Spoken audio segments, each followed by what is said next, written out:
Hi, this is Brooke Janes and Danielle Squires, and our presentation is on seizures in pediatrics, looking at the age group of infancy through adolescence.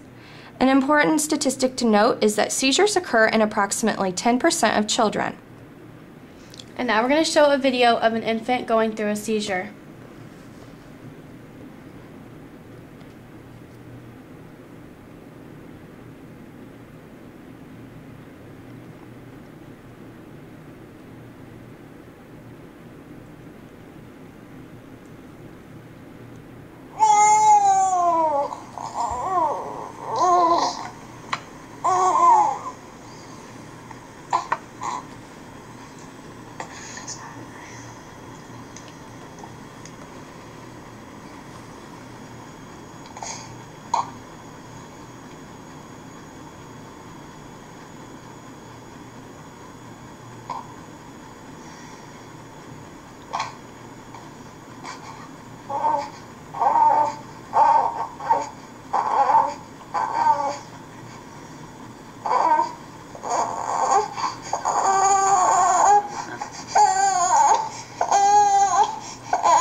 It's definitely not.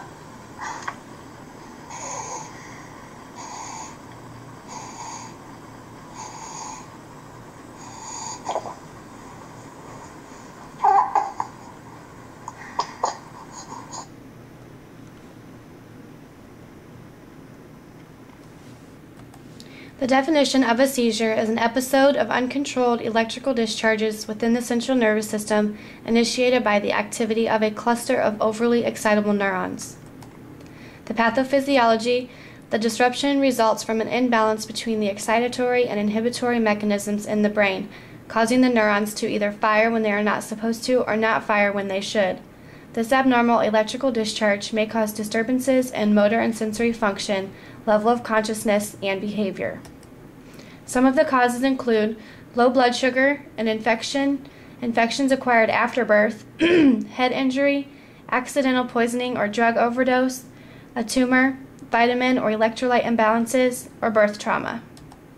Ways to evaluate for a seizure is to take a look at a toxicology screening, a sleep EEG, which is to detect the rate of routine of seizures, neuroimaging, examples include a CT, MRI, PET, or SPECT scans, which are used to detect brain damage. Also take a look at labs, such as your electrolytes and glucose. A lumbar puncture for cerebral spinal fluid analysis is used as well. There's a wide range of treatment options, but it's more based on if the cause is known. Medications are the first line of treatment. Examples include Valium, Ativan, Dilantin, Tegretol, Lamictal, and phenobarbital. With the use of these medications, the therapeutic effects that we would like to see is a decrease in seizure activity. Now we are going to show a first aid video of the care during a seizure.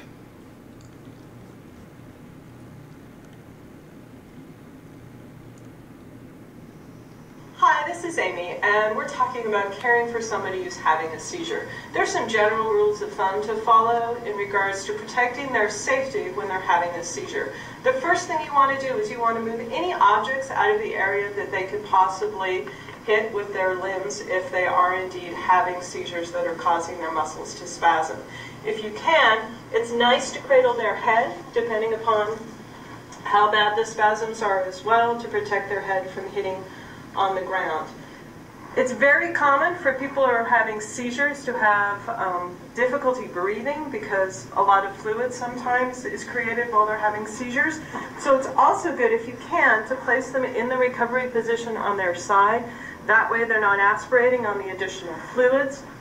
So you want to gently roll them to their side and allow the fluid to drain out. One thing you absolutely never want to do for somebody who's having a seizure is to try and place anything into the mouth while they're seizing. You can cause serious jaw and tooth injury as well as the tongue.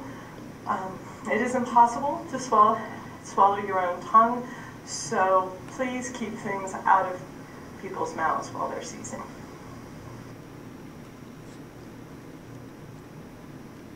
It is also important to loosen any clothing that is around the head or neck and to stay with the child during the seizure, but do not attempt to restrain their movements. This could cause injury. If you're questioning when it is important to contact EMS, the following situations are ones to take a look at. If your child has difficulty breathing, your child turns bluish in color, has sustained injury, seems ill, has a known heart condition, has no history of seizure activity, or if he or she has ingested poisons, medications, etc.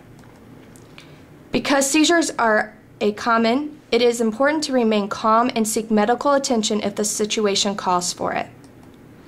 Here are some helpful websites if you are inquiring more information about seizures.